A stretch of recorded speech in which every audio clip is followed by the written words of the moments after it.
would you do if the forest itself whispered your name?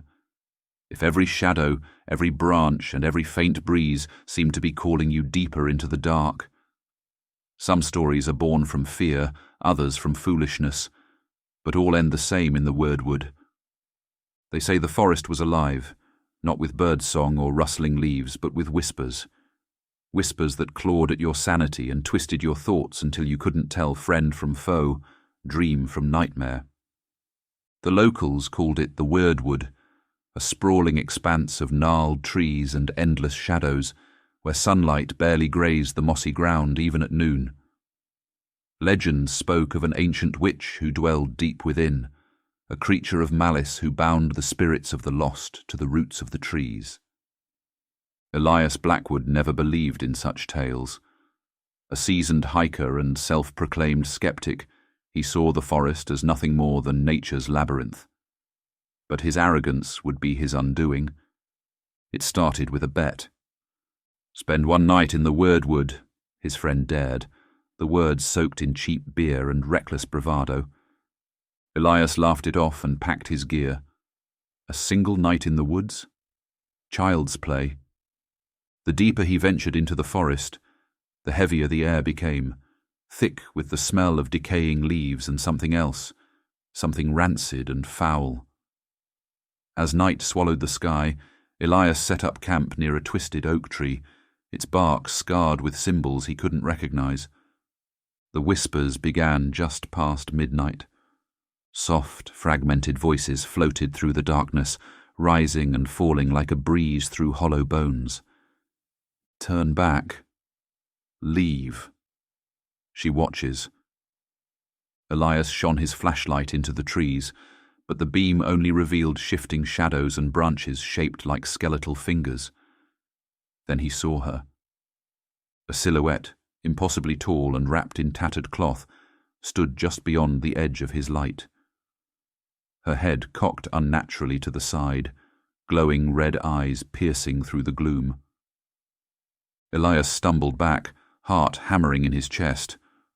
"Who are you?" he stammered. The witch's voice was like rusted metal scraping against glass.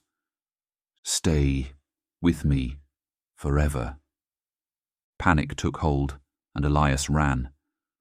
Branches clawed at his face, roots snared his feet, but he didn't stop until he burst into a clearing. The clearing was wrong.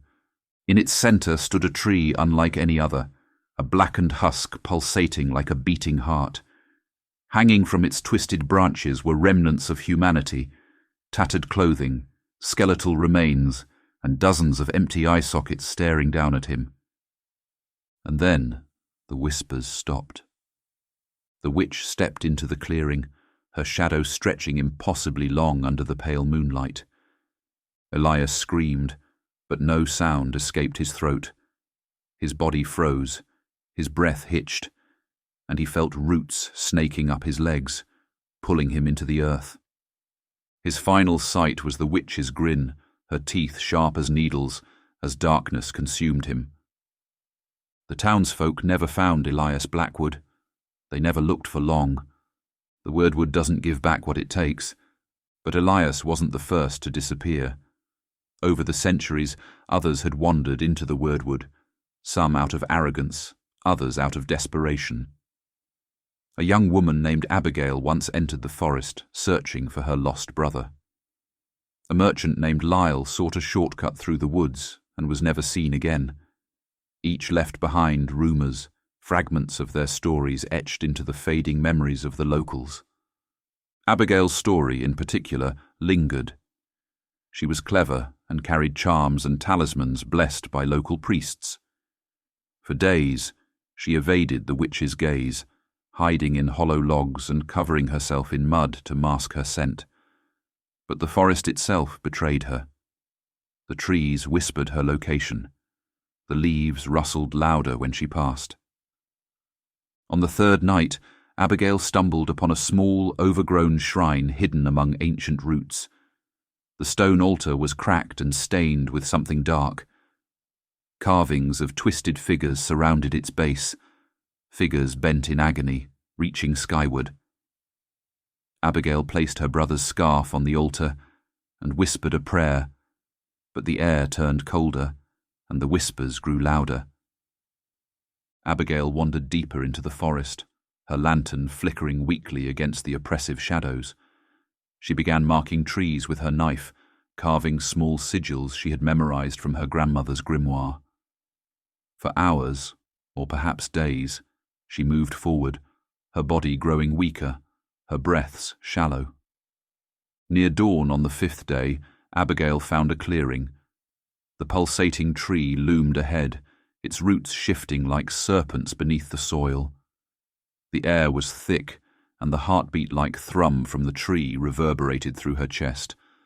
The witch emerged from behind the tree, her shadow impossibly long under the waning moonlight. Her glowing red eyes locked onto Abigail. "You have come far, child. But what will you offer?" Abigail knelt before the witch, clutching a silver locket engraved with her brother's initials. "I offer myself," she said, her voice trembling. "Let him go. Take me instead." The witch grinned, sharp teeth glinting in the faint light. Roots began to creep around Abigail's ankles and wrists, tightening until she could barely breathe. But Abigail had one final trick. With her free hand, she reached into her pocket and pulled out a vial of blessed salt given to her by the village priest. With trembling fingers, she smashed it against the roots. A screech erupted from the tree as smoke billowed into the air. The witch staggered back, her form flickering like a dying flame. Abigail ran. Her feet pounded against the forest floor, her lungs burned, and the whispers screamed after her. But somehow she made it out.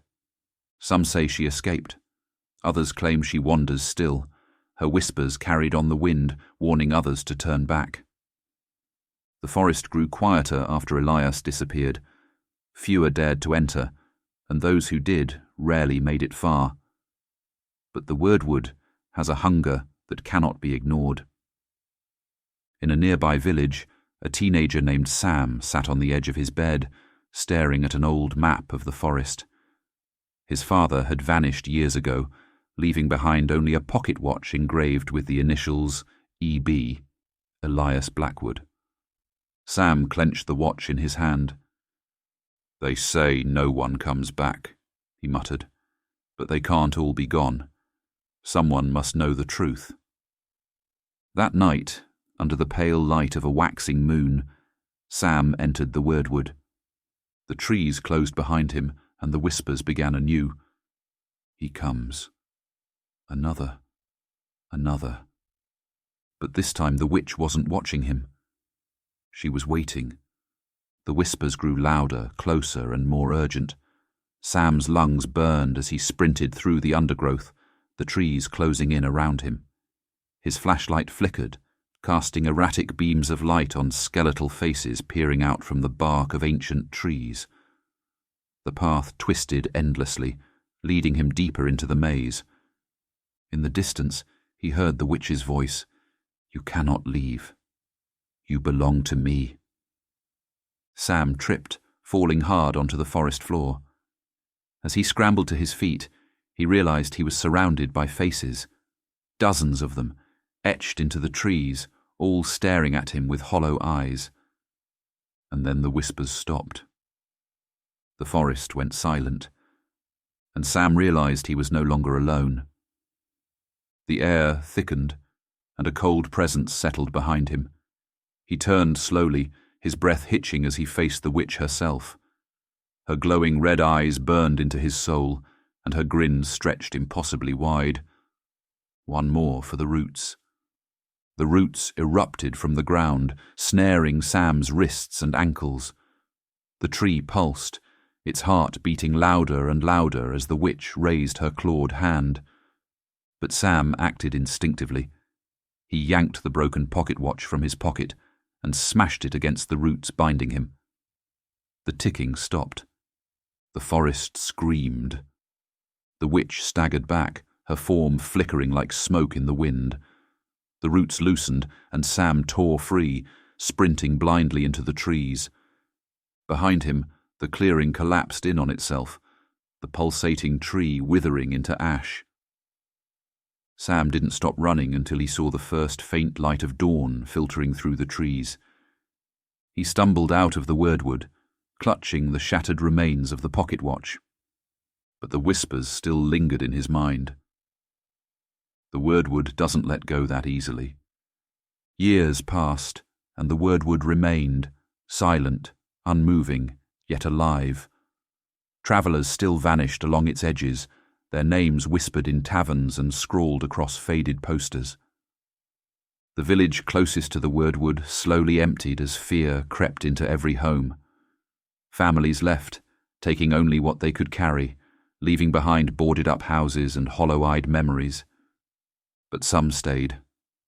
An old woman sat near the forest's edge each evening, muttering prayers and scattering salt in uneven circles. A young boy once claimed to see red eyes blinking in the darkness when he dared approach the tree line. Legends grew thicker than the roots beneath the Wyrdwood. On moonless nights the wind carried faint voices. Turn back. Stay with me. Forever. The pocket watch Sam carried was eventually discovered, rusted and broken, lying just beyond the forest's border. No one knows if Sam made it out, or if the forest let him go. But one thing remained certain. The Wyrdwood does not forget, and it does not forgive. Its hunger is eternal. If you found yourself lost in the Wyrdwood, would you survive? Subscribe to Unholy Tales for more spine-chilling stories, eerie legends, and tales that linger long after the lights go out. Hit like and ring the bell to never miss a nightmare. Share your thoughts below. Would you dare enter the Wyrdwood? Stay scared, and we'll see you in the shadows.